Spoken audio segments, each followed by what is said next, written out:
चुनाव आयोग के नियम और कानून की धज्जियां हर चुनाव में उड़ती हैं। राजनीतिक दलों ने कभी भी अपने खर्च का सही और सटीक ब्यौरा शायद ही कभी चुनाव आयोग को दिया हो।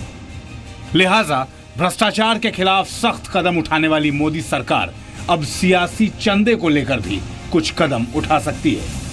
ब्लैक मनी, करप्शन हमारी राजनीति तथा देश, समाज तथा शासन को धीरे धीरे खोखला करता रहा है। और ये दुर्भाग्य है कि ब्लैक मनी के कुछ राजनीतिक पुजारी। दरअसल नोटबंदी के बाद आम आदमी ने सरकार का जिस तरह से साथ दिया, उससे कई सवाल भी खड़े हुए।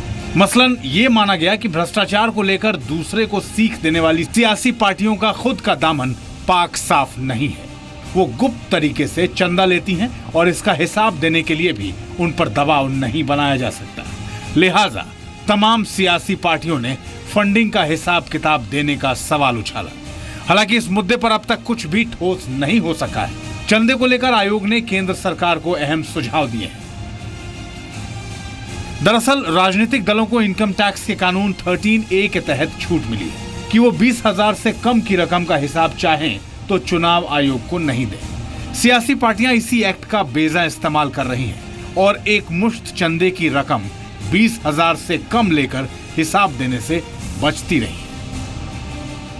हालांकि 5 राज्यों में होने वाले चुनाव के लिए चुनाव आयोग ने खर्च की रकम फिक्स कर दी है, लेकिन सियासी पार्टियां इसका पालन करेंगी ऐसा लगता नहीं है। इसलिए जरूरी हो जाता है कि सियासी फंडिंग को लेकर पार्टियों को खुद आगे आना चाहिए, जिसकी पहल पीएम मोदी कर रहे हैं। इसी सवाल पर सबसे बड़े एनालिसिस के लिए सीधे चलते हैं जी बिजनेस स्टूडियो।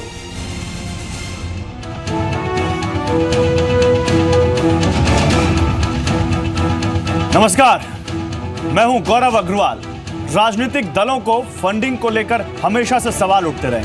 दलों को मिलने वाले गुप्त दान और उसका हिसाब नहीं देने को मिली छूट हमेशा से सवालों के घेरे में रही है। अब पीएम मोदी ने संकेत दिया है कि बजट सत्र से पहले इसे लेकर सर्वदलीय बैठक बुलाई जा सकती है। तो क्या सर्वदलीय सहमति बनने के बाद बजट सत्र में ऐसा कोई बिल आ सकता है जो पॉलिटिकल फंडिंग यानी राजनीतिक पार्टियों को मिलने वाले चंदे पर कड़ा प्रहार करे? क्या सियासी दल इस बात के लिए तैयार होंगे कि उनकी आमदनी के हर एक पैसे का हिसाब रखा जाए? यही है इस वक्त की बिग स्टोरी बिग डिबेट, सियासी चंदे का 2 हिसाब। और इस पर बात करने के लिए मेरे साथ एक बहुत ही खास पैनल है, बहुत ही जाने माने लोग इस पैनल में हैं। सबसे पहले आपको बताएं, डॉक्टर SY कुरैशी, इस देश के पूर्व मुख्य चुनाव आयुक्त, हमारे साथ इस पैनल में है। मेरे साथ प्रेम शुक्ला हैं, बीजेपी के प्रवक्ता। जितेंद्र पटवारी थोड़ी देर में जुड़ेंगे, कांग्रेस के प्रवक्ता। पंखुड़ी पाठक मेरे साथ इस पैनल में है, spokes person Samajwadi party. Uday Pratap Singh NCP के प्रवक्ता हमारे साथ जुड़ेंगे। और MH खान, बहुजन समाज पार्टी के प्रवक्ता, इस वक्त हमारे साथ इस पैनल में हैं। तो आपसे हम बात करें, आप सभी लोगों का बहुत स्वागत है। उससे पहले हम जरा दिखाते हैं अपने दर्शकों को ADR का एक बहुत ही दिलचस्प आंकड़ा है, वो दिखाते हैं अपने दर्शकों को कि एसोसिएशन फॉर डेमोक्रेटिक रिसर्च क्या कहता है पॉलिटिकल फंडिंग को लेकर। 2013 में ADR ने रिपोर्ट जारी की थी, जिसके मुताबिक राजनीतिक दलों को 75% जो चंदा मिला, उसका 75% यानी 3 चौथाई हिस्सा अज्ञात स्रोतों से आया, अननोन सोर्स से। उसका कोई इनके पास हिसाब किताब या है नहीं, या इन्होंने दिया नहीं, क्योंकि इनको छूट मिली हुई है। 10 साल में राजनीतिक दलों का चंदा करीब 500% के आसपास बढ़ गया। 2004 के लोकसभा चुनावों में 38 दलों ने 253 करोड़ रुपए से ज्यादा का चंदा जुटाया। 2014 में यह आंकड़ा 1463 यानी 1450 करोड़ रुपए से ज्यादा हो गया। 2004 में 250 करोड़ के आसपास था, 2014 में 1500 करोड़ के आसपास आ गया। पिछले 3 लोकसभा चुनावों में भी 44% दान कैश में मिला, यानी 44% चंदा कैश में ही मिला है। और अधिकतर राजनीतिक पार्टियां ये दिखाती हैं कि उनको 20,000 से ऊपर कोई चंदा मिला ही नहीं। और कुछ ऐसी भी पार्टियां जो कहती हैं 100% चंदा उनको इसी से मिलता है, 20,000 के नीचे, वो भी कैश में। मेरे साथ, जैसा कि आपको बताया, कि बहुत जाने माने लोग हैं और डॉक्टर SY कुरैशी हमारे साथ हैं। तो सबसे पहले उन्हीं के पास, सर, राजनीतिक सुधार की अच्छी बात कहेंगे इसको कि पिछले कुछ दिनों से राजनीतिक सुधार की, पॉलिटिकल पार्टियों को मिलने वाली फंडिंग की ट्रांसपेरेंसी की बात बहुत जोर शोर से उठ रही है और अब तो खुद प्रधानमंत्री ने कहा है कि होना चाहिए। और प्रधानमंत्री जिस तरह से राजनीतिक फंडिंग और पॉलिटिकल पार्टियों के लिए ट्रांसपेरेंसी की बात कर रहे हैं, आपको क्या उम्मीद जगती है कि इस देश में वो दिन दूर नहीं जब ये राजनीतिक पार्टियां कोई भी हो, चाहे सत्ता में हो या ना हो, एक दिन आएगा जब आम आदमी को, इस देश की जनता को अपनी फंडिंग का पूरा हिसाब देंगी? देखिए, ये अच्छी बात ही नहीं, ये बहुत ही अच्छी बात है कि पॉलिटिकल ट्रांसपेरेंसी की तरफ कदम उठाया जा रहा है और प्रधानमंत्री जी ने अपनी पार्टी से ही शुरू किया। ये तो बहुत ही सराहनीय है, वरना दूसरे पे उसका असर नहीं होता। उन्होंने अपनी पार्टी के सारे एमपीज एमएलएस को कह दिया कि हिसाब दे दो पिछले 2 महीने का और उसके पहले का भी चंदे हैं। ये बड़ी अच्छी बात है। प्राइम मिनिस्टर साहब इलेक्टोरल रिफॉर्म्स की भी स्पेसिफिकली बात भी कर रहे हैं पिछले 1-2 महीने से, ये भी बहुत अच्छी बात है।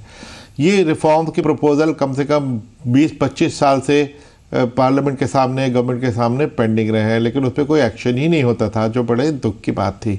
अब अगर सरकार ने और पीएम के लेवल पे इसका इनिशिएटिव हुआ, ये तो बहुत ही सराहनीय है और मुझे उम्मीद है कि पीएम की इतनी प्रोएक्टिव लीड का ज़रूर नतीजा निकलेगा और सभी पार्टी इसमें सहमति देंगी, क्योंकि इन पार्टियों को इससे इख्तिलाफ नहीं है। वो पार्टियां अपने तौर पे, सभी पार्टियां अपनी चिंता बताती रहती हैं कि इलेक्शन में जो फाइनेंस का इस्तेमाल होता है गैर जिम्मेदाराना, वो गलत है, लेकिन उसके ऊपर कोई कंसेंसस की एग्रीमेंट के करना क्या है वो नहीं कर पाती थी। तो फिलहाल यही कहूँगा, लेकिन करना क्या है इस पर मैं आपको बाद में बताऊँगा। ठीक है सर, मैं आपके पास आऊँगा, लेकिन एक से पहले एक सवाल और आपसे लेना चाहता हूँ। उन्होंने कहा है कि एक सर्वदलीय बैठक होनी चाहिए, सर्वदलीय बैठक हो, उसमें सबसे बातचीत हो। सर, आपको लगता है कि सर्वदलीय बैठक बजट सत्र से पहले बुलाई जा सकती है, क्योंकि ऐसे संकेत मिल रहे हैं? आपको लगता है चुनाव से पहले ऐसी कोई बैठक हो सकती है या पार्टियां तैयार होंगी इस बैठक के लिए? ये तो बिल्कुल हो सकती है कि अगर प्राइम मिनिस्टर साहब ऑल पार्टी मीटिंग बुलाते हैं तो क्यों नहीं हो सकती, बिल्कुल हो सकती है। कोई ये नया ऐसा मतलब ही नहीं है कि पार्टीज कहें कि हमने बड़ा इसको स्टडी करना है, समझना है। ये तो उनकी हर पार्टी ने अपने अलग अलग वक्त में इसके ऊपर चिंता की है और अब उसके ऊपर डिस्कशन का मौका आ गया, तो मुझे नहीं लगता कि इसमें किसी को आपत्ति होगी। अच्छी बात है। ठीक है सर, आप रहिए मेरे साथ। तमाम बड़ी पार्टियां इस देश के, उनके रिप्रेजेंटेटिव जुड़ चुके हैं और प्रेम शुक्ला आपके पास आऊंगा। प्रेम शुक्ला, नोटबंदी करके आपने देश में मौजूद काले धन को निकालने का एक बड़ा अभियान चलाया। आपके हिसाब से काले धन पर एक बड़ी चोट हुई, लेकिन तमाम लोग कहते हैं कि इस काले धन का एक बड़ा हिस्सा राजनीतिक पार्टियों को चंदे के रूप में भी जाता है। तो क्या आप उस काले धन पर भी और उस गलत काम पर भी चोट करेंगे? प्रधानमंत्री कह रहे हैं, लेकिन ये अमल में कब तक आएगा? देखिए, प्रधानमंत्री जी साफ तौर पर, जैसा आदरणीय कुरैशी जी ने कहा, कि सबसे पहले भारतीय जनता पार्टी से उन्होंने इसकी शुरुआत की। भारतीय जनता पार्टी के राष्ट्रीय कार्यकारिणी में उन्होंने स्पष्ट शब्दों में कहा कि हमको जो लोगों से चंदा लेते हैं वो पारदर्शिता से लोगों के समक्ष उसका हिसाब दिया जाना चाहिए। और उन्होंने ये बात भी कही कि सारे सर्वदलीय एक बैठक बुलाई जानी चाहिए। सर्वदलीय बैठक में किसी के मन में कोई सुझाव, किसी के मन में कोई आशंका है तो उस आशंका का समाधान होना चाहिए। और हम सारे राजनीतिक दलों की जो जनता के प्रति जिम्मेदार हैं, जनता के मन में आशंका हो रही है और बड़े पैमाने पर तमाम संस्थाएं ये रिसर्च में भी पाती हैं कि बड़े पैमाने पे काला धन जो है वो राजनीतिक दलों के कोष में जमा हो रहा है। तो ऐसे में हमारी शुचिता की, नैतिकता की के मापदंड पर जो है, सबसे पहले हम नैतिक हैं और हम शुचिता का पालन करते हैं। हम काले धन का दुरुपयोग या सदुपयोग नहीं करते हैं। हम जो जनता द्वारा जो चंदा है वो साफ सुथरे लोगों से लेते हैं, साफ सुथरे तरीके से लेते हैं और उसका साफ सुथरा सदुपयोग करते हैं। इसके लिए हिसाब देने की आवश्यकता है और प्रधानमंत्री जी ने उसी दृष्टि से पहल की है। सर्वदलीय बैठक जैसे ही आमंत्रित होगी, सारे दलों के प्रतिनिधियों का जो अपने मन में जो आशंकाएं होंगी उस चीज को लेकर वो प्रकट होगी। और मुझे लगता है कि इस मुद्दे पर सभी दलों को, चूंकि उनकी सबकी ये जिम्मेदारी बनती है नैतिक, कि हम जो है सार्वजनिक जीवन में जो लोग हैं उनको जो है हम किस तरह से लोगों से चंदा ले रहे हैं, किस तरह से खर्च कर रहे हैं, कैसे लोगों से ले रहे हैं, वो हम लोगों को हिसाब दें। जितेंद्र पटवारी, अब मैं आपके पास आऊंगा क्योंकि आप भी इस देश की बहुत बड़ी राजनीतिक पार्टी हैं और सबसे ज़्यादा इस देश में आप भी सत्ता में रहे हैं। बहुत ज़्यादा जिम्मेदारी आपने निभाई है और बहुत सारे सवाल आपसे इसलिए भी पूछे जाते हैं कि आप नहीं कर पाए, दूसरों को करने की आप नसीहतें देते हैं। जितेंद्र पटवारी, ऐसा क्यों है कि आज हम आज़ादी के लगभग 70 साल बाद भी राजनीतिक पार्टियों के हिसाब किताब को नहीं जानते? एक आम आदमी जो कमाता है उसको इसके लिए इनकम टैक्स भरना पड़ता है, इनकम टैक्स रिटर्न भरना पड़ता है और सबको बताना पड़ता है अथॉरिटीज़ को कि वो किस सोर्स से किस कैसे कमाई करता है और कहां खर्च करता है, कहां इन्वेस्ट करता है। राजनीतिक पार्टियों को यह छूट क्यों मिले जितेंद्र पटवारी? दो बातें हैं गौरव, जो प्रधानमंत्री जी ने आरटीआई के तहत ये बात आनी चाहिए चंदों को लेकर, इसका हम कांग्रेस पार्टी स्वागत करती है और आरटीआई का मूल मंत्र भी कांग्रेस पार्टी की ही सरकार ने दिया है, वो चाहे किसी भी क्षेत्र में हो। दूसरा, प्रधानमंत्री ने इस तरह की बातें कही कि नहीं, राजनीतिक पार्टियां आरटीआई के दायरे में नहीं आती हैं। आप सब लोगों ने अभी तक राजनीतिक पार्टियों को आरटीआई के दायरे में नहीं लाया। क्या आरटीआई के जरिए एक आम आदमी जान सकता है कि आपको किसने कितना चंदा दिया, वो आपने कहां खर्च किया?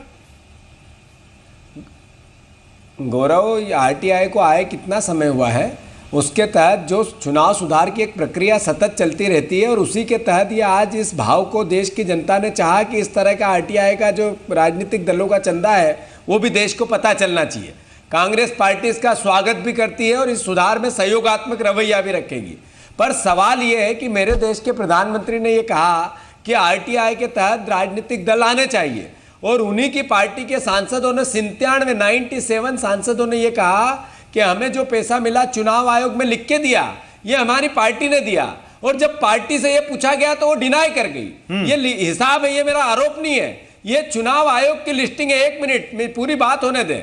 और मेरे देश के प्रधानमंत्री इतनी स्वच्छता की बात करते हैं तो सहारा की डायरी में जो उनके पास पैसा आया भाई, उसका भी तो क्लियर करें देश के सामने कि एक तरफ मेरा प्रधानमंत्री ये कहता है कि चुनाव में स्वच्छता हो, काला धन बाहर आए, और एक तरफ उनका जब नाम डायरी में आया वो पैसा सही है गलत है, नाम गलत आया सही आया, इसकी क्लियरिटी देश चाहता है नहीं चाहता है? तो ये सब करनी और कथनी में थोड़ा अंतर दिखता है। नहीं तो जितेंद्र पटवारी बिल्कुल कथनी करनी में अंतर है, तो आप सवाल पूछे जितेंद्र पटवारी, लेकिन कथनी और करनी में आपके अंतर नहीं है, ये क्यों ना कहें? आप लगातार कह रहे हैं आना चाहिए। अरे सर, आपने तो इतने साल कानून बनाए इस देश में, इतने साल सरकारें चलाई, क्यों नहीं अभी तक कानून बना दिया? मैं आ रहा हूँ, प्रेम शुक्ला आ रहा हूँ, क्यों नहीं अभी तक कानून बना दिया? क्यों नहीं सारी पार्टियों से बात कर ली और क्यों नहीं एक श्रेय ले लिया कि हम वो पार्टी हैं जिसने इस देश में इतना बड़ा राजनीतिक सुधार किया? ऐसा है गौरव, समय समय पर राजनीतिक चुनाव आयोग अपनी सिफारिशें भेजता है सरकारों के पास। कई सिफारिशें परिस्थितियों के आधार पर मानी जाती है, कई परिस्थितियां नहीं होती है, इसके लिए नहीं मानी जाती है। आप ये देखोगे कि जब वोटिंग मशीन से चुनाव प्रारंभ हुए उसका कई विरोध हुआ। क्या एक साथ पूरे देश में वोटिंग मशीनें इतनी हो कि पूरे देश में चुनाव हो? हमारे पास संसाधन कम थे, उसके आधार पर बहुत सी चीजें, संसाधन कम होने के कारण हम चुनाव सुधार नहीं कर पाए। इसके लिए सिर्फ कांग्रेस पार्टी को समय सर, इसके लिए तो किसी संसाधन की जरूरत नहीं है। इसके लिए तो किसी संसाधन की जरूरत नहीं है। क्या हिसाब देने के लिए किसी एक्स्ट्रा ईवीएम की या किसी ऐसे इंफ्रास्ट्रक्चर की जरूरत है क्या? आप जिससे पैसा ले रहे हैं उसको नोट करिए, जहां खर्च कर रहे हैं वो बता दीजिए। इसके लिए कौन सा संसाधन चाहिए आपको? एक प्राइवेट लिमिटेड पार्टी तो आजादी के पहले से हिसाब देते आ रही है, प्राइवेट लिमिटेड कंपनी। बिल्कुल गौरव, जब हमने कहा कि देश के जैसे जैसे उन्नति हुई और ये मांग हुई, जनता ने पैसा दिया, जनता की राजनीतिक दल होते हैं, अब मांग इस बात की उठती है और आज के परिदृश्य में ये सार्थकता है कि जनता की तो सर्वदलीय बैठक बुलाई जाएगी तो कांग्रेस का स्टैंड है कि वो बिल्कुल तैयार राजनीतिक पार्टी आनी चाहिए, आरटीआई के दायरे में, इनकम टैक्स के दायरे में हिसाब वो देंगी। पंखुड़ी में आपके पास आता हूं, फिर आता हूं प्रेम शुक्ला जी, 1 मिनट में आता हूं, आपको मौका दूंगा, आप बोलिएगा अपनी बात। पंखुड़ी के समाजवादी पार्टी भी इसी के साथ है कि हिसाब देना चाहिए और आप तैयार हैं कि अगर एक सर्वदलीय बैठक बजट से पहले बुलाई जाती है तो आप बिल्कुल तैयार हैं अपना हिसाब देने के लिए भी और ये बताने के लिए भी कि कहां से चंदा आ रहा है? गौरव, एकदम सही। अगर इस तरह का कोई भी निर्णय होता है या इस बारे में कोई भी चर्चा होती है तो हम लोग उसका स्वागत करते हैं और हम लोग उसके लिए एकदम तैयार हैं। बहुत समय से हम देख रहे हैं कि इलेक्शन कमीशन की और लॉ कमीशन की बहुत सारी इस बारे में रिकमेंडेशंस आई है। मेरी परेशानी सिर्फ ये है कि जो लोग इसके बारे में बात कर रहे हैं वो उसकी अपने पार्टी में कोई शुरुआत नहीं कर रहे हैं। आप देखिए, आपने इस प्रोग्राम की शुरुआत में एडीआर की रिपोर्ट की बात करी। अगर आप एडीआर की रिपोर्ट को पढ़ेंगे पूरा तो आपको ये पता चलेगा कि जो सबसे ज्यादा ओपेक पार्टी है, जिसमें ट्रांसपेरेंसी सबसे कम है, वो भाजपा है। सबसे ज्यादा जो डोनेशंस, जिसमें जो आपका ये गाइडलाइंस है कि आपको नाम देना चाहिए, आप अपने जो आपको डोनेशंस दे रहे हैं उनका नाम देना चाहिए, उनका एड्रेस देना चाहिए, उनकी पैन कार्ड डिटेल्स देनी चाहिए। तो अगर आप इसको देखेंगे तो इसमें सबसे कम जो डिटेल्स दी गई हैं वो भाजपा के द्वारा अपना ज्ञान सुधार ले। जो पंकुड़ी जी अपना ज्ञान सुधार ले। नहीं 20,000 प्लस सबसे अधिक डोनेशंस भारतीय जनता पार्टी ने बताया, उसका डिटेल्स देना पड़ता है। आपको पता लग जानकारी सुधार लें और अपना अज्ञान न बघा रहे हैं। 90 करोड़ के एड्रेस अज्ञान न बघा रहे हैं। आपको डोनेशन कहां से मिली है? एक और चीज मैं ये कहना चाहूंगी कि नोटबंदी का ये जो फैसला हुआ, आप दूसरों को बोलने दीजिए, यहाँ गुंडागर्दी मत करिए। आरोप लगाएंगे ये अपेक्षा है तो गलत और आप जो है सिर्फ भारतीय जनता पार्टी और प्रधानमंत्री जी पर छीटा कसी अलाउ कर रहे हैं। ये क्या बहस क्या तरीका है आपका? आपने जो प्रश्न पूछा उसका वो उत्तर दे नहीं रही है और आप डिबेट कंडक्ट कर रहे हैं। गौरव जी, डिबेट का कौन सा तरीका है? बात कर रहे हैं आप, क्या बात कर रहे हैं? डिबेट का मतलब क्या होता है? डिबेट का मतलब यही तो होता है कि एक करके सब बोले। मैं एसवाई कुरैशी साहब को बोलना चाह रहे हैं। मैं कहूं समाजवादी पार्टी आपको बुलाया किस लिए? आपको बुलाया किस लिए? आप तरीका मत सिखाइए प्रेम शुक्ला जी। आपको बुलाया इसलिए कि तरीका कहूं मैं ये आपका जब आएगा मौका आप बोलिएगा। मैंने आपको बोला, आपने उंगली उठाई थी सर, आपने उंगली उठाई थी, मैंने आपको कहा था कि मैं आपके पास आऊंगा। सर आपने उंगली उठाई थी, आपने फिंगर रेज की थी, मैंने कहा था मैं आपके पास आऊंगा। सर ऐसा नहीं होता, सर ऐसा नहीं होता। सवाल पूछा सर मैं आपके पास आ रहा हूँ। सर आप जो कह रहे हैं, एक मिनट जितेंद्र पटवारी, एक मिनट जितेंद्र पटवारी, एक मिनट जितेंद्र पटवारी, एक मिनट जितेंद्र पटवारी, एक मिनट जितेंद्र पटवारी रुकिए, जितेंद्र पटवारी रुकिए, जितेंद्र पटवारी रुकिए, चोरों डाकुओं की गॉडफादर है जितेंद्र पटवारी रुकिए।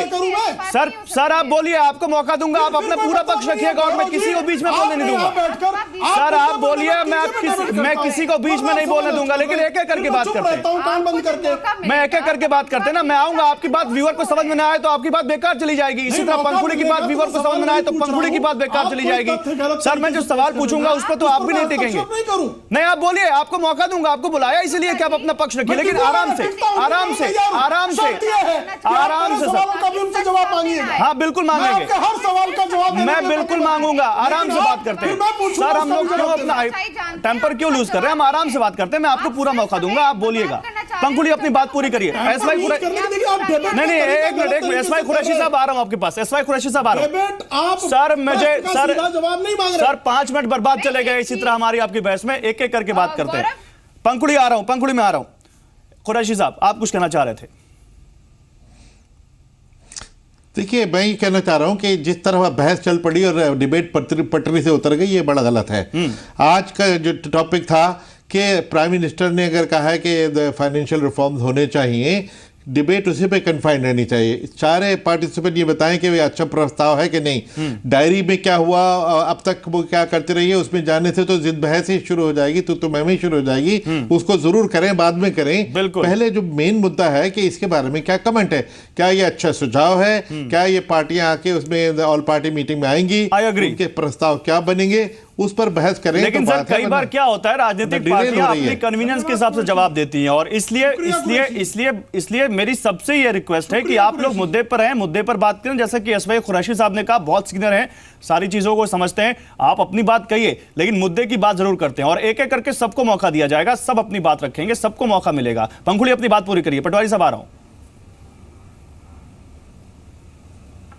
मेरा ये कहना है गौरव जी कि हम इस तरह के हर फैसले का समर्थन करेंगे, लेकिन वही बात कि आपकी कथनी और करनी में कोई फर्क नहीं होना चाहिए। आईटी एक्ट में जो अमेंडमेंट करने की जरूरत है, उसके लिए सरकार को, केंद्र सरकार को किसी तरह की स्पेशल मेजॉरिटी की जरूरत नहीं है, किसी तरह के उनको राज्यसभा से वहां पे जरूरत नहीं है। तो तो 2.5 साल हो गया है, ये अमेंडमेंट किया जा सकता था। इनफैक्ट एक इस तरह का इसमें अमेंडमेंट हुआ जिससे कि फॉरेन डोनेशंस FCRA में अमेंडमेंट करके इन्होंने फॉरेन डोनेशंस तक अलाउ कर दी, जिनका सोर्स पता करना बहुत मुश्किल होता है, क्योंकि तरह तरह के हेज फंड्स होते हैं, बहुत तरह से पैसा आता है फॉरेन डोनेशंस में, कहां से आ रहा है, टेररिज्म से रिलेटेड है, कौन दे रहा है, किस तरह से वो पॉलिसीज को इन्फ्लुएंस कर सकते हैं। तो हमने देखा कि पिछले 2.5 साल में इस सरकार ने इस तरह की कोई भी ऐसी चीज नहीं करी। जहां तक नोटबंदी का सवाल था, उससे पहले की जितनी लैंड डील्स हुई है, भाजपा को सबके सामने आकर बताना चाहिए कि देश भर में जो इन्होंने जमीनें खरीदी हैं, नोटबंदी के बारे में सिर्फ ये जानते थे, इनकी सोच। फिर देखिए आप बकवास शुरू की, भाजपा का नाम फिर आपने ले लिया। आप बड़ी बड़ी बातें करते हैं, लेकिन आप पहले शुरुआत अपने आप से करिए। अगर आपके दामन, आपका दामन खुद साफ नहीं है तो आप देश को। चलिए प्रेम शुक्ला मैं आपके पास आ रहा हूँ, इस बीच में उदय प्रताप सिंह जुड़ चुके हैं। Prem Shukla, okay Pankhuri, you made your point. Pankhuri, okay Pankhuri. Prem Shukla मैं आपके पास आ रहा हूं, आप थोड़े उत्तेजित हो गए आप जवाब देने के लिए, लेकिन मुझे एक वक्त दीजिए, मैं एक मिनट दीजिए, एमएच खान साहब से भी एक लेकर जवाब, फिर आपके पास आता हूं, फिर आप सबका जवाब दीजिएगा और आपको मौका दूंगा मैं जवाब देने का, कोई बीच में कुछ नहीं कहेगा। एमएच खान साहब, क्या आप भी यही मानते हैं जो बात पंखुड़ी कह रही है, कि आप भी मानते हो? और बीएसपी के बारे में आपको मैं फैक्ट दे दूं, बीएसपी ये कहती है कि पिछले 10 सालों में 20,000 रुपए से ऊपर कोई चंदा ही नहीं मिला उसको। यानी इतनी बड़ी पार्टी जो कितनी बार सत्ता में रह चुकी है देश के सबसे बड़े सूबे में, उसको कोई ऐसा शख्स नहीं है जो 20,000 रुपए से ऊपर का चंदा देता हो। अब आपको विश्वास कैसे दिलाई जाए? हमारी पार्टी जो है गरीब गुरबा की पार्टी है, हमारे वहाँ एक एक पैसे का हिसाब है। अब आप सवाल पूछ रहे हैं तो आप तैयार हैं? तो आप तैयार हैं जो राजनीतिक सुधार हो रहा है सारी पार्टियों के साथ, बीएसपी भी तैयार है? तो बिल्कुल तैयार है। आप बात को तो समझिए ना। जो सवाल आप करिए, सवाल दूसरा आप करने लगे कि आपके पास नहीं, आप बीजेपी से तो पूछ लीजिए, उनके पास 20,000 रुपए चंदा आया नहीं आया। हाँ मैं पूछूंगा सर, मैं पूछूंगा, लेकिन आपसे क्यों ना पूछे? हर आदमी, अच्छा ये बड़ा अच्छा ट्रेंड हो गया कि ये सवाल मुझसे क्यों पूछा गया? सर मेरा अधिकार है, मैं आपसे सवाल पूछ सकता हूँ ये कि मैं बीजेपी से ही पूछूंगा, कांग्रेस से भी पूछूंगा, एसपी से पूछूंगा, एनसीपी से ही पूछूंगा। तो मुझे बेकार बैठाया आपने। बोलिए आप। नहीं तो हमारे बीच में बोलिए नहीं, हमको बोलने दीजिए, जरा बोलने दीजिए हमको जरा सा। देखिए हम बताना चाहते हैं कि अगर ये सुझाव आता है तो बहुत अच्छा सुझाव है। हाँ। लेकिन सबसे पहले जो मुखिया है जिसको करना है, पहले उसको पाक साफ होना पड़ेगा। वो कहाँ पाक साफ है? उन्होंने अपने फंडिंग का हिसाब दिया क्या? पहले दे दिया क्या? उन्होंने जिस एमपी से कहा कि हिसाब दे दो, किसी एमपी ने हिसाब दिया क्या? हमारी तो मांग थी कि 10 महीने के अंदर जितने लोगों को पैसा जमा किया उस सबका हिसाब आना चाहिए। प्रधानमंत्री कहते ही हैं, लेकिन उस पर असर कुछ नहीं होता है। उनके पार्टी के लोग ही नहीं अभी तक एमपी दे पाए हिसाब किताब, फिर कहां से पारदर्शिता आएगी? पहले आप करके दिखाओ। सब आपके साथ खड़े हैं, भ्रष्टाचार के खिलाफ खड़े हैं, काले धन के खिलाफ खड़े हैं। लेकिन अगर आप नहीं करोगे, दूसरे पे उंगली उठाओगे, दूसरों को चोर कहोगे, जो लाइन में खड़े हैं वो गरीब लोग हैं, वो चोर हैं। नहीं सर, एक मिनट सर सुनिए ना, तो ऐसे नहीं सर सुनिए, सर सुनिए सर एक मिनट। प्रेम शुक्ला जी आ रहा हूँ, प्रेम शुक्ला जी हस्तक्षेप कर रहा हूँ। प्रेम शुक्ला जी तुरंत आ रहा हूँ आपके पास। एक मिनट सर, एक बात बताइए, क्या आपकी पार्टी को किसी और कानून की जरूरत है या किसी नियम की जरूरत है? खुद आप सामने आकर आप एक मॉडल स्थापित कर सकते हैं, समाजवादी पार्टी एक मॉडल स्थापित कर सकती है, कांग्रेस मॉडल स्थापित कर सकती है। आप खुद बोल दीजिए, ठीक है हम स्वेच्छा से अपना हिसाब दे रहे हैं, हम देंगे कि हमें 20,000 रुपए से नीचे किसने चंदा दिया, 20,000 रुपए को चंदा दिया। किस बात को आपको कानून और नियम की क्या जरूरत है? आप मॉडल स्थापित करिए। बनी हुई है हमारी, हम तो कह रहे हैं हमारी पारदर्शिता बनी हुई है। हमने एक एक पाई का हिसाब दिया हुआ है, जिसको लेना चाहे ले ले। हम आज भी दिखाने को तैयार हैं, जिसको चाहे लेना चाहे। आप सार्वजनिक करिए ना, आप चुनाव से पहले बोलिए हम अपनी पार्टी का सारा फंड जो भी फंडिंग हुई सब सार्वजनिक करते हैं। सार्वजनिक तो हो गया हमारा, सब कर सार्वजनिक हमारा है। हमारे पीछे तो पड़े हुए हैं भारतीय जनता पार्टी के लोग, पकड़ रहे हैं क्या कर रहे हैं क्या नहीं कर रहे हैं। दलित महिला के खिलाफ खड़े हो गए हैं। चलिए जवाब दीजिए प्रेम शुक्ला। मैं आ रहा हूं उदय प्रताप सिंह आपके पास। और पार्टियों से तो पूछिए। उदय प्रताप सिंह आ रहा हूं मैं, तो प्रेम शुक्ला आप जवाब दीजिए। सारी पार्टी आपके ऊपर, आप सरकार में कानून आप बनाइए। मैं आ रहा हूं, जितेंद्र पटवारी आपके पास भी आ रहा हूं। नहीं, सबसे बड़ा संकट है कि जिसके बैंक के खाते में किस तरह से 500 और 1000 नोटों की जमा हुई, उस पर जांच चल रही है। सबसे अधिक बता रहे कि हमने हिसाब दे दिया, और बहस में बिना किसी आधार के कुछ भी बात कह देना, ये जो अधिकार है उसका दुरुपयोग लोग कितने धड़ल्ले से कर रहे हैं, उसका एक उदाहरण है। पंखुड़ी पाठक ने बहुत बड़ा मुद्दा उठाया, इनके 28 करोड़ रुपए का चंदा क्लिंटन फाउंडेशन को उनके जनरल सेक्रेटरी अमर सिंह ने दिया, प्रवर्तन निदेशालय जांच कर रही, उस पर इनकी कभी भी चुप्पी नहीं टूटेगी कि किस तरह से जिसको वीकर सेक्शन का घर आदरणीय मुलायम सिंह यादव जी ने अपने कार्यकाल में दिया था, वो कुछ महीनों में 28 करोड़ रुपए देने की योग्यता कहां से हासिल कर लिया, इस पर हमेशा चुप्पी रहेगी, दूसरों पर आरोप लगाएंगे। आदरणीय जीतू पटवारी जी वही हाल कर रहे हैं, वो आदरणीय मोदी जी पर तो आरोप लगा रहे हैं, लेकिन ये भूल जा रहे हैं कि जिसकी इनकम टैक्स ट्रिब्यूनल ने यहां तक कह दिया कि इसमें कोई दम नहीं है, उसको सबूत मान रहे हैं, और जिनके खिलाफ पार्टी का फंड गलत तरीके से नेशनल हेराल्ड में लगाकर उसका बेनिफिट कमाने के कारण जो प्राइमा फेसी एविडेंस मिला अदालत के आदेश पर, जो बेल पर है, वो उसको अध्यक्ष बनाए रखने की, अध्यक्ष पद से हटाने की मांग करने का नैतिक बल है क्या इनमें? कि अध्यक्ष श्रीमती सोनिया गांधी ने नेशनल हेराल्ड के मामले में, गबन का मामले में वो मुचलके पर रिहा है, राहुल गांधी मुचलके पर रिहा है, मोतीलाल वोरा मुचलके पर रिहा है, तो अध्यक्ष, उपाध्यक्ष और कोषाध्यक्ष जो तीनों पार्टी के फंड में गलत तरीके से दुरुपयोग करने का जो मुद्दा है आज का, इस मुद्दे में दोषी पाए जाने का प्रथम दृष्टया प्रमाण है, क्या उनको हटाने की मांग भी करने का किसी में नैतिक बल है? और जो इस सिस्टम को साफ करना चाह रहा है, आदरणीय मोदी जी ने पहले भारतीय जनता पार्टी की कार्यकारिणी के मंच पे कहा, पहले हम अपना फंड, हमको हिसाब देने की तैयारी रखनी चाहिए, और जो सर्वदलीय मीटिंग इसलिए बुला रहे हैं कि साफ सफाई हो इस व्यवस्था की, उस पर आरोप लगाए जा रहे हैं, जड़े जा रहे हैं। जो साफ करना चाह रहा है उसको आप गंदा कह रहे हैं, जो गंदगी किए बैठा 70 साल से उसको स्वच्छ कह रहे हैं। भाई क्या मापदंड है, क्या मानदंड है? जितेंद्र पटवारी जवाब दीजिए, फिर उदय प्रताप सिंह आता हूं आपके पास। गौरव, दो बातें बहुत महत्वपूर्ण है। आदरणीय मेरे काबिल मित्र दोस्त बहुत अच्छी बातें कही। मैं दो बातें इनसे सवाल हमने किया कि आप ये चुनाव सुधार होना चाहिए, करप्शन मिटना चाहिए, ब्लैक मनी दूर होना चाहिए, आर्थिक मामलों में राजनीतिक स्वच्छता आनी चाहिए, और इसको लेकर इनको सुझाव दिए कि आपके साथ ऐसा ऐसा हो रहा है, आप बात करते हो पर करो भी।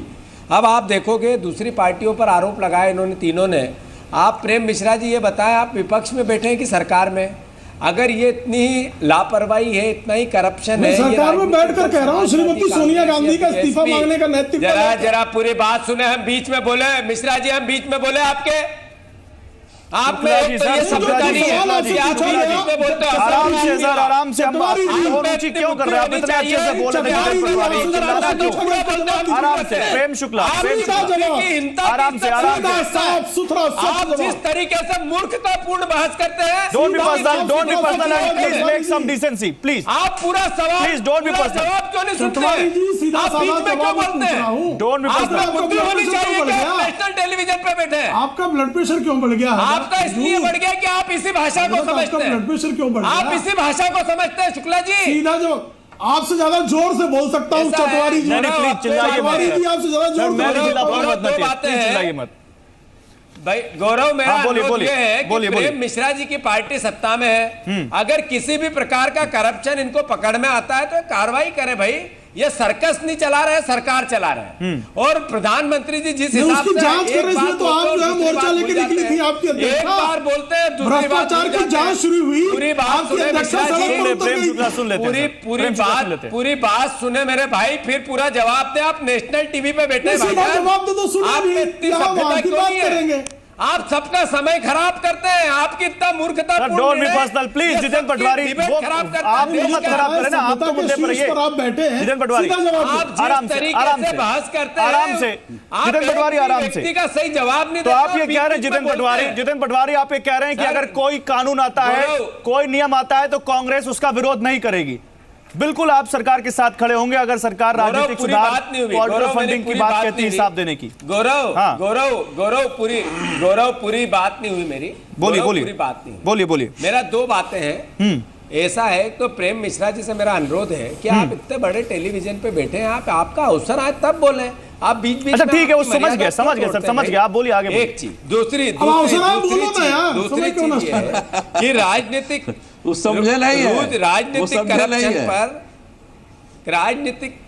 राजनीतिक करप्शन पर प्रधानमंत्री ने कहा था चुनाव से पहले कि हम एक फास्ट ट्रैक कोर्ट बनाएंगे और इस तरह के मामले राजनीतिक व्यक्ति पे हो या राजनीतिक दल पे हो 1 साल में निपटाएंगे। 2.5 साल हो गए, आपने एक कदम गबन पर बोलो, सवाल वो था। आप अब भाषण देते हैं, दूसरा बात, आपके सांसदों से जल्दी आपने पूरी हिसाब कीजिए सर। मांगा नोटबंदी के दौरान या उससे पहले का, क्या आज तक आपका हिसाब उनने सांसदों और विधायकों ने दिया? जरा स्पष्ट करें टेलीविजन पे। नहीं करें, बिल्कुल प्रेम शुक्ला से हम जवाब लेंगे उस पर। बिहार जितेंद्र पटवारी, प्रेम शुक्ला से हम जवाब लेंगे वो, लेकिन आप सुनिए, आपकी बात होगी। ओके सर, आधा पैसा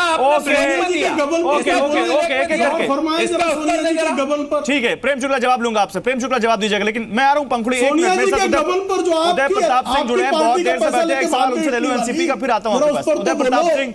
उदय प्रताप सिंह, आप भी देश की बड़ी पार्टी हैं। उदय प्रताप सिंह, इस वक्त देश में पॉलिटिकल रिफॉर्म या इलेक्शन रिफॉर्म की बात हो रही है कि सारी पार्टियों को अपना हिसाब देना चाहिए चंदे का जो उनको मिलता है, और कोई स्पेशल छूट नहीं मिलनी चाहिए। जब आम आदमी को कोई छूट नहीं तो राजनीतिक पार्टियों को क्यों मिले? आप सहमत हैं इससे? नहीं, देखिए, हमारी पार्टी हमेशा भ्रष्टाचार और पारदर्शिता पर विश्वास करते आई है और इससे सहमत है। अगर कोई ऐसा कदम उठा रहा है तो उसका स्वागत है। लेकिन अगुवा जो है, अगुवा पहले इस पारदर्शिता का एक सैंपल तो बताएं। अपने पार्टी के जितने भी चुनाव में, पार्लियामेंट के चुनाव में जितने खर्चे हुए, जितने चंदे आए, और जो भी पार्लियामेंट्री मेंबर उनके हैं, उनके सब हिसाब पहले देकर वो पहले तो सर, आप लोगों को अगुवा की क्या जरूरत है? सब उनके सर, आपको तो किसी ने नहीं रोका है। आप लोगों सब कह रहे हैं कि पहले अगुवा आए, सरकार आए, आप लोगों को किसने रोका है? सर, मैं आ रहा हूं जितेंद्र पटवारी, एक मिनट आ रहा हूं आपके पास। आप भी इस देश की सरकारों में शामिल रहे हैं, महाराष्ट्र में सरकार चलाई, केंद्र की सरकार में शामिल रहे, उस वक्त आप लोगों ने पहल क्यों नहीं की? और वो भी जो अभी सरकार में, उन्होंने अभी तक क्यों नहीं की? ये सवाल उनसे ही बनता है, लेकिन आपसे क्यों नहीं पूछा जाए? नहीं, देखिए, हमारे पार्टी का जो भी है पारदर्शिता हमेशा रही है। पार्टी फंड का हो, चाहे कैंडिडेट का हो, चाहे मंत्री हमारे हो, सभी से हिसाब मांगा गया, सभी से उनकी फाइल मांगी गया और सभी को बराबर समय पे दिखाया गया है। यहाँ के महाराष्ट्र में पत्रकारिता जब जब आरटीआई डाली गई है तब उसमें मालूमात हुए हैं। राष्ट्रवादी पार्टी के सबसे ज्यादा आप देखेंगे कि हर जगह इसमें। सर, आप सोच समझ के बोलिए। आप ये कह रहे हैं कि आरटीआई डालने पर एनसीपी अपने चंदे का हिसाब देती है, आप ये कह रहे हैं? नहीं, आरटीआई नहीं मैं बोल रहा हूं। जो भी मंत्रिमंडल जो 15 सालों में था, जहां जहां मिला है, सब पे दिया गया हिसाब और उनका जवाब दिया गया है। और मैं आपकी पार्टी के चंदे की बात कर रहा हूं। हिसाब किताब है, हाँ, पार्टी का चंदा जो भी है, जब जैसा मांगा जाए, जो कानून नियम बनाएंगे, उसमें सबसे पहले राष्ट्रवादी कांग्रेस पार्टी होगी। ठीक है, ओके, मुझे जवाब मिल गया, मेरे व्यूअर्स को जवाब मिल गया। मैं आपके पास आता हूं, लेकिन सर कुरैशी सर, लेकिन उससे पहले पंखुड़ी से एक जवाब ले लूं। पंखुड़ी, यही तो बात है, बार बार हम दूसरे के पीछे क्यों चलना चाहते हैं? हम खुद आगे क्यों नहीं चलना चाहते? सरकार हमने भी चलाई है, राजनीति हम भी करते हैं। अगर समाजवादी पार्टी कह दे कि हम हिसाब देंगे, तो समाजवादी पार्टी के लिए क्या कोई यहाँ पे बुरी बात हो जाएगी? जनता तो आपको तारीफ ही करेगी कि देखिए अखिलेश यादव, वो नए युवा नेता, वो नई राजनीति करने वाले, जिन्होंने एक नया ट्रेंड स्थापित किया यहाँ पर, क्योंकि आजकल वो काफी नए ट्रेंड स्थापित कर रहे हैं। गौरव, मैंने पहले भी कहा था कि अगर इस तरह का कोई भी निर्णय आता है तो हम लोग सबसे पहले इसमें आएंगे। हमें कभी केंद्र में रहने का मौका नहीं मिला। यहाँ पर एनडीए और यूपीए दोनों के लोग बैठे हुए हैं जिन लोगों ने सरकार चलाई है, लेकिन किसी ने कभी इसमें कोई बदलाव नहीं किया।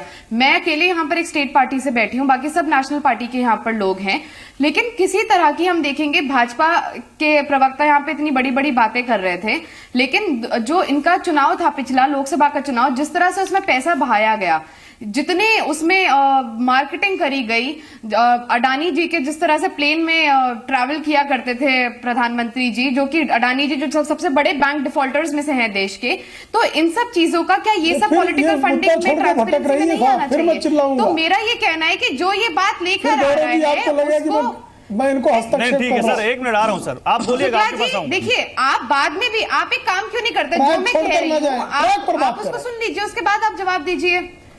सबसे ज्यादा जिनकी नॉन ट्रांसपेरेंट जवाब दीजिए ना, सिर्फ भाजपा पर आरोप और निराधार आरोप, वो अपना, लेकिन वो अनिल अंबानी का दलाल मुलायम सिंह यादव, वो जो हम लोग को सिखा रहा है। आप एग्जांपल सेट करिए। हम तो बड़ी बड़ी बातें नहीं कर रहे,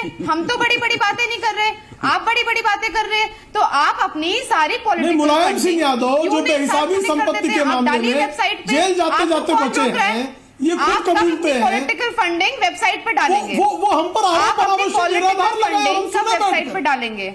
आप करिए ना इसे, आप इसे करिए। हम तो मैं एक बात कहना चाहूंगी कि नोटबंदी जब आई थी, सब लोगों ने इसका स्वागत किया, सब लोगों ने, सारे दलों ने स्वागत किया नोटबंदी का, लेकिन शायद दुनिया के इतिहास में पहली बार ऐसा हुआ होगा कि जनता के पास असली नोट पहुंचने से पहले नकली नोट पहुंच गए।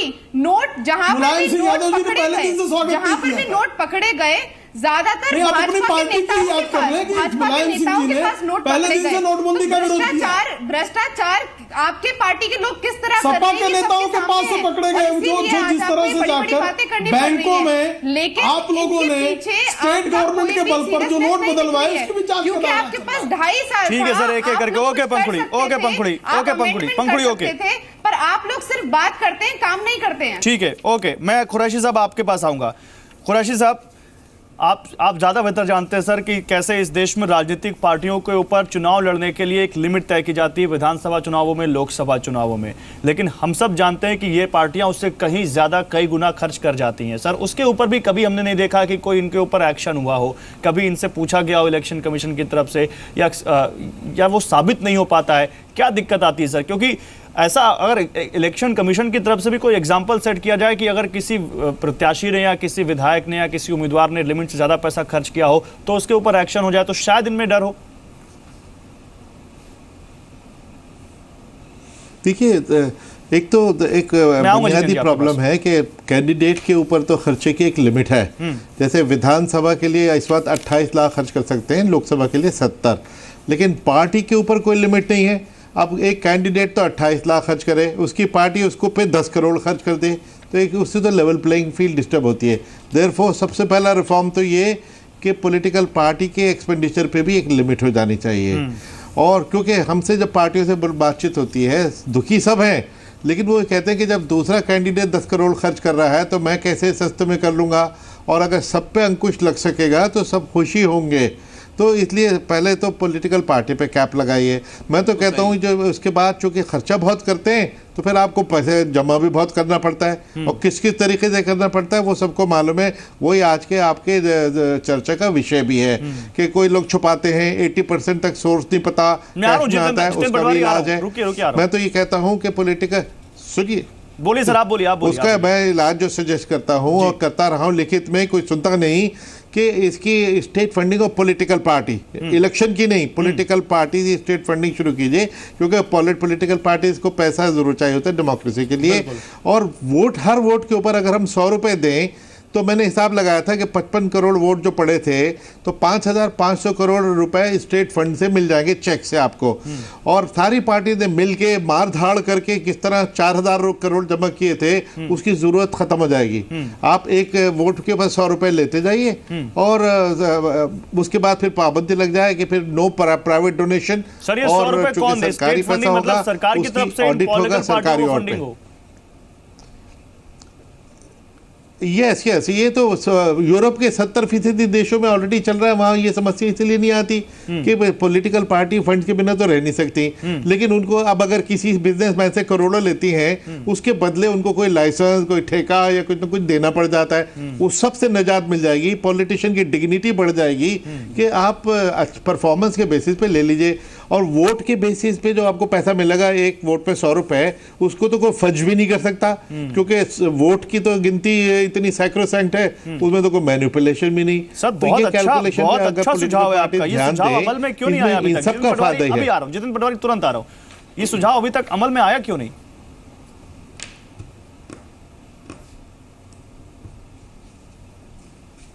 कुरैशी साहब, क्या भारत में संभव है और ये सुझाव अभी तक अमल में आया क्यों नहीं?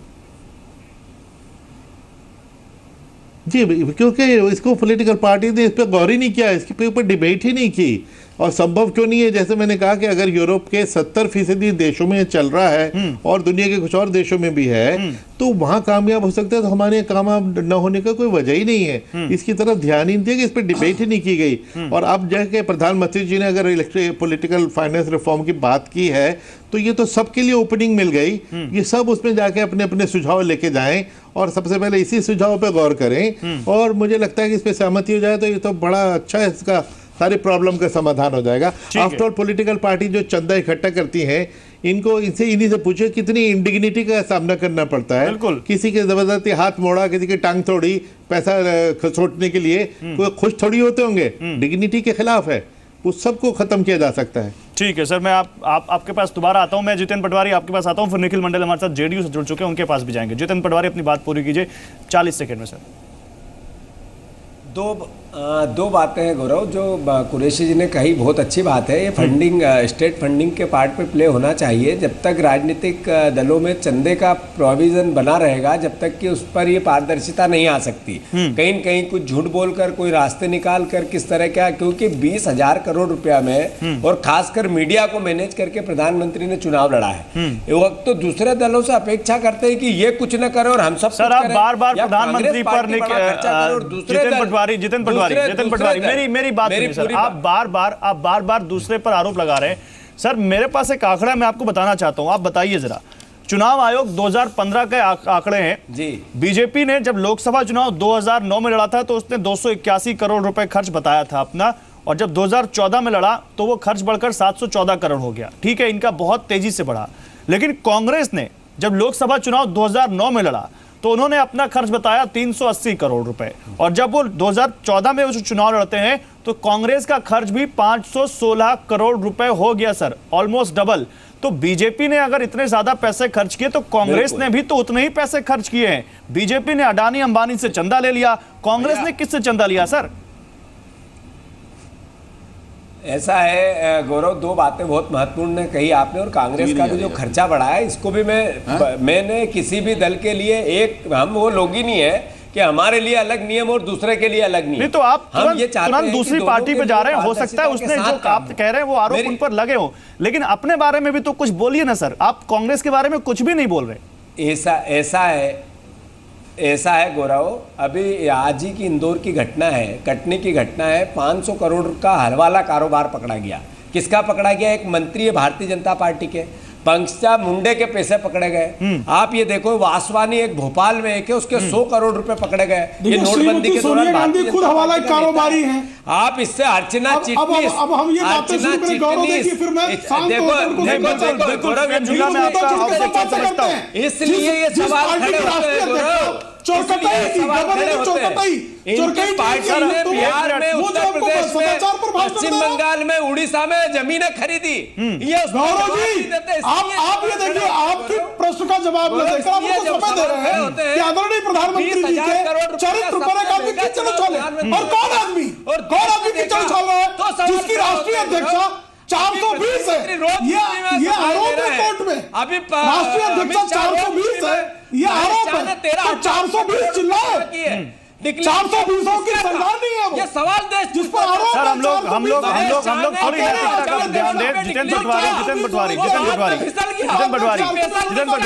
पटवारी इस वक्त एक आप आम आदमी नहीं है, इस वक्त आप इस देश की बहुत बड़ी पार्टी के रिप्रेजेंटेटिव हैं, उसके प्रतिनिधि हैं इस पैनल में, और वो पार्टी बहुत सारी सरकार राज्य में सरकारों में है, केंद्र में भी सरकार में रही है। लोग आपकी तरफ बड़ी उम्मीदों से देखते हैं सर। एमएच खान भी बहुत देर से हमारे साथ बैठे, उनके पास मैं जाऊंगा। तो थोड़ा सा नैतिकता की बात करते हैं, मुद्दे की बात करते हैं, और मैं आपसे सवाल पूछता हूं। मैं प्रेम शुक्ला की बातों से सहमत ना हूं, लेकिन उनकी भावना से सहमत हूं कि मैं बार बार आपसे सवाल पूछता हूं कुछ और आप दूसरे मुद्दे पर जाते हैं। मैंने पूछा आपसे कांग्रेस के चंदे के बारे में, आपने एक शब्द नहीं बोला जितेंद्र पटवारी, उस पर एक शब्द नहीं बोला, और मैं फिर कैसे प्रेम शुक्ला को रोकूं कि वो जो बार बार अपना ऑब्जेक्शन जता रहे। नहीं रुकिए, अब रुकिए, आपने समय अपना ले लिया।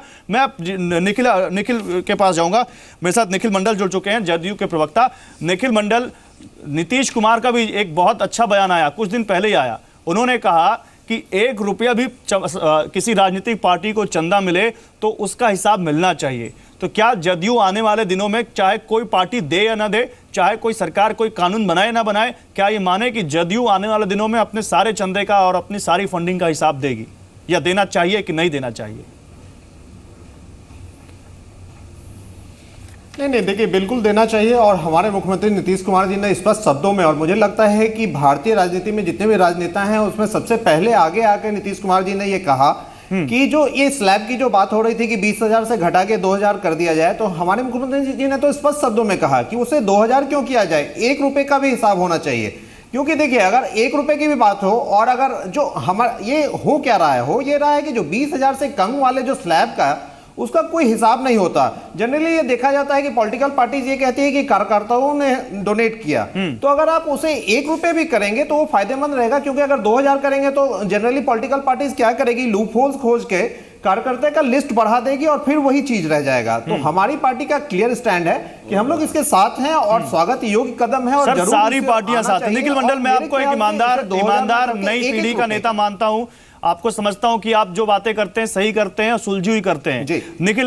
निखिल मंडल, अभी तक हम यही बात कर रहे हैं, होना चाहिए, ये होना चाहिए, इट शुड बी, ये अभी तक हुआ क्यों नहीं हुआ? क्या आपको नहीं लगता कि सारी राजनीतिक पार्टियां, चाहे जो अभी सत्ता में हो चाहे जो अभी सत्ता में नहीं हो, सभी पार्टियों के मन में कहीं ना कहीं एक खोट है और वो बोलते हैं लेकिन करते नहीं है? नहीं देखिए, जब जो हो गया ठीक है, नहीं जो हो गया नहीं सर, लेकिन आज अगर ये बातें क्योंकि हम और आप जैसे लोग इंडिविजुअल देखिए, कैपेसिटी पर इस देश की सरकार को पूरा हिसाब देते हैं, अपनी कमाई का, अपने खर्चे का। बिल्कुल नहीं, सवाल यही है कि जब हम आम नागरिक, चाहे वो रिक्शा वाला हो, किसान हो, मजदूर हो, 1-1 रुपए का आज हिसाब देना पड़ रहा है, तो निश्चित तौर से पॉलिटिकल पार्टीज के चंदे को भी स्पष्ट रूप से एक विजिबिलिटी होनी चाहिए और ऑन रिकॉर्ड होनी चाहिए। और ये स्वागत योग्य कदम है, ठीक है, ये इस चीज में देरी हुई है, ये मानना जाएगा ही, क्योंकि काफी दिन से ये बातें हो रही है लेकिन स्पष्ट रूप से सामने नहीं आई। लेकिन आज के दिन में बीजेपी, जो कि स्पष्ट मैंडेट के तहत वो वहां सरकार में है, और मुझे लगता है बीजेपी को इस पे पहल करनी चाहिए। और लेकिन एक बड़ा मजेदार माजरा है कि जो बीजेपी इस तरह की बात आज पहल कर रही है, तो एक रिकॉर्ड के हिसाब से 20,000 कम वाले चंदे के रूप में वो टॉपर घोषित हो चुकी है, क्योंकि 505 करोड़ के आंकड़े उन्होंने छू दिए हैं इस तरह के अज्ञात चंदे को लेकर के। लेकिन फिर भी मुझे लगता है कि अगर बातें आ रही है नरेंद्र मोदी प्रधानमंत्री जी के तौर पे, तो हम स्वागत करते हैं और हमेशा इस तरह की चीजों को स्वागत करती है और जल्द से जल्द आपने अपनी बातों में ही प्रेम शुक्ला जी के लिए एक सवाल भी छोड़ दिया। प्रेम शुक्ला, यही बात पंखुड़ी कह रही थी, आपने कहा था कि उनका आंकड़ा सही नहीं है। अब निखिल मंडल वही सवाल लेकर आए हैं, नई पीढ़ी के प्रवक्ता हैं, और उन्होंने भी वही सवाल किया कि सबसे ज्यादा 20,000 रुपए से कम चंदा लेने वाले में बीजेपी सबसे बड़ी नंबर 1 पे पार्टी है। क्या होता है, अनुपातता देखा जाना चाहिए। जिस आदमी को 100 ही रुपए चंदा मिल रहा है, उसको 20 रुपए ऐसा हो सकता है कि जो अनडिक्लेयर्ड अमाउंट हो। तो भारतीय जनता पार्टी अनुपातता बसपा, सपा, इन सारे दलों की तुलना में बेहतर जो है पारदर्शिता की स्थिति में। एक बात। दूसरी, जो निखिल मंडल ने बहुत अच्छी बात की, उन्होंने कहा कि कार्रवाई होनी चाहिए। जैसे नोटबंदी 1971 से प्रस्तावित थी, किया किसने कार्रवाई? आदरणीय मोदी जी ने। काला धन 2008 का जजमेंट है सुप्रीम कोर्ट का, एसआईटी नहीं गठित हो रही थी, काला धन पर निर्णायक कार्रवाई की किसने? आदरणीय मोदी जी ने। तो इसी तरह से चुनावों के सुधारों के संदर्भ में, चंदों के संदर्भ में कार्रवाई भी आदरणीय मोदी जी की सरकार के कार्यकाल में होगा। इसीलिए सर्वदलीय बैठक बुलाने की बात उठी है। तो हमको जो है, किसी को भी लगता है कि भारतीय जनता पार्टी का हिसाब गड़बड़ है, आइए भाई, सबसे पहले हम नियम बनाने को तैयार हैं, हमारा हिसाब आप जांच सकने की स्थिति में आएंगे, स्वागत करिए, आप भी अपना हिसाब दीजिए। ठीक है, ये बात करने में क्या कष्ट? ठीक है, निखिल मंडल आ रहा हूं। लेकिन यहाँ जो है नहीं, तत्काल जैसे खान साहब दलित अल्पसंख्यक लेके चले आएंगे, वहां खड़े होकर पटवारी जी वो सिर्फ पटपटाएंगे किस संदर्भ में? मोदी जी के संदर्भ में कहेंगे अडानी की प्लेस। अरे अडानी और रिलायंस और ये सारी कंपनियां, विमान, ये किसके कार्यकाल की देन है और किसने इसका कहां दुरुपयोग किया गया? आपकी एनएससी छोड़िए सर, छोड़िए, आप उस बात पे नहीं जाते हैं सर, आप दूसरे को बोल देते हैं, आप भी मानिए इस बात पे नहीं जाते, उस बात पे नहीं जाते। समय कम बचा है मेरे पास, समय कम बचा है। मैं उन्होंने कहा ना, आरोप लगाया, तो जवाब देना मेरा धर्म बनता है। ठीक है, आप कम से कम आप तो एग्जांपल सेट कीजिए कि आप नहीं जाएंगे।